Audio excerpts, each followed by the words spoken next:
हाय everyone, मैं हूं Shilpa Das and welcome to 5 Paisa. आज हम देखने वाले हैं how to identify breakout stocks. किसी भी स्टॉक का ब्रेकआउट तब होता है जब उसकी कीमत रेजिस्टेंस लेवल से ऊपर या फिर सपोर्ट लेवल से नीचे चली जाती है।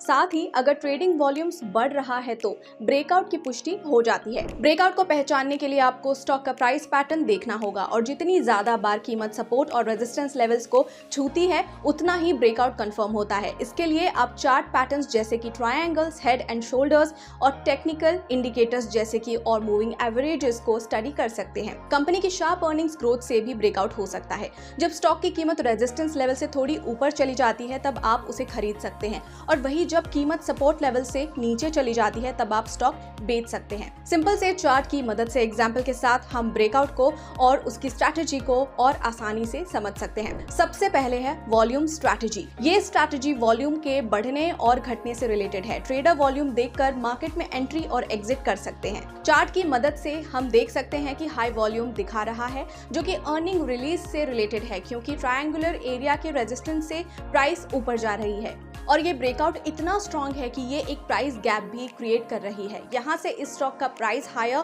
और हायर ही जा रहा है, जो कि दिखाता है कि बहुत ही स्ट्रॉन्ग ब्रेकआउट हुआ है। Second is momentum breakout strategy. Momentum breakout तब होता है जब स्टॉक एक स्ट्रॉन्ग पैटर्न के बाद ब्रेक होती है। मोमेंटम ब्रेकआउट ट्रेडिंग में हम एग्जिस्टिंग ट्रेंड को कंटिन्यू होते हुए देखते हैं और ये इसीलिए होता है कि लोगों का बाइंग और सेलिंग प्रेशर बहुत ही तेज और ट्रेडिंग वॉल्यूम हाई रहती है।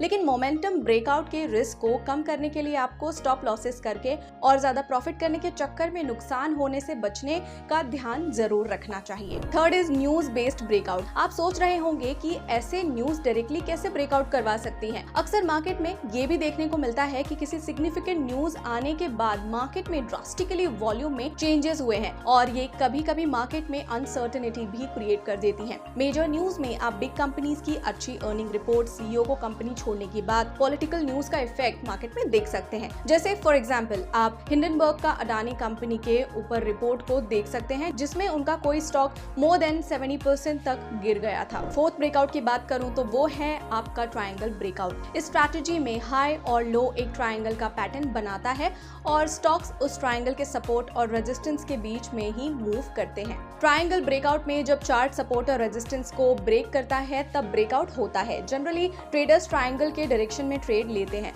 ऊपर के ट्रायंगल से हम देख सकते हैं कि ट्रेडर्स प्राइस डिफरेंसेस का यूज करके पोटेंशियल प्राइस टारगेट करते हैं। ब्रेकआउट का डायरेक्शन बुलिश, बेयरिश है और उस हिसाब से प्राइस टारगेट सपोर्ट और रेजिस्टेंस की और डिसाइड होता है। Fifth is double top and bottom breakout. चलिए अब हम अपनी फिफ्थ ब्रेकआउट के बारे में बात करते हैं। इसमें जब प्राइस 2 बार रेजिस्टेंस और सपोर्ट को टच करती है तो उस बेस पर हम डिसीजन लेते हैं। चार्ट में देख सकते हैं कि डबल टॉप होने के बाद यानी कि रेजिस्टेंस लेवल्स टच करने के बाद स्टॉक प्राइस नीचे आया। इस वक्त वॉल्यूम सपोर्ट लेवल पे इंडिकेशन देता है और प्राइस डाउनवर्ड ट्रेंड पकड़ लेता है। वैसे ही डबल बॉटम ब्रेकआउट में हम डाउनटर्न को एंड होते हुए भी देखते हैं। डबल टॉप और डबल बॉटम ब्रेकआउट को देख के ट्रेडर्स इनिशियली अच्छे से डिसीजन ले सकते हैं। इसी के साथ ये सभी ब्रेकआउट स्ट्रैटेजी आपको हेल्प कर सकती है एक इन्फॉर्म्ड अनबायस्ड ट्रेड लेने में और अपने वेल्थ को मैक्सिमाइज करने में। जैसे कि आपको पता है कि हर एक तरह की स्ट्रैटेजी बेनिफिट के साथ साथ लिमिटेशंस लेके भी आती है, चाहे वो बिजनेस स्ट्रैटेजी हो या इन्वेस्टिंग स्ट्रैटेजी।